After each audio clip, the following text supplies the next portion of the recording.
Hi friends, welcome to my channel. ఈరోజు అయితే మీకోసం ఒక మంచి వెహికల్ తీసుకువచ్చాను. వెహికల్ వచ్చేసి మర్సిడీజ్ బెంజ్ కార్. 1,00,000 కిలోమీటర్ మాత్రమే తిరిగింది. Diesel vehicle, automatic gear, first owner car ఇది.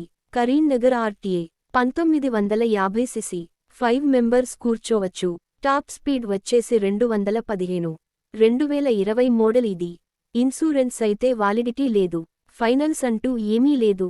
టైర్ విషయానికి వస్తే 52-60% వరకు నీట్గా ఉన్నాయి. బండి కండిషన్ చూసుకోండి, నచ్చితేనే తీసుకోండి. కారు మాత్రం గుడ్ కండిషన్లో ఉంది. కారు ఒరిజినల్ ప్రైస్ మాత్రం 35 లక్షల వరకు ఉంది. కానీ ఓనర్ ఆర్థిక ఇబ్బందుల వలన, వేరే దేశం వెళ్లిపోవడం వలన 10 లక్షల రూపాయలకే అమ్మడం జరిగింది. మీకు ఈ కార్ కావాలంటే డిస్క్రిప్షన్లో డీటెయిల్స్ ఉంటాయి, చెక్ చేసుకోండి. మరిన్ని సెకండ్ హ్యాండ్ వెహికల్స్ కోసం మన ఛానల్ సబ్స్క్రైబ్ చేసుకోండి.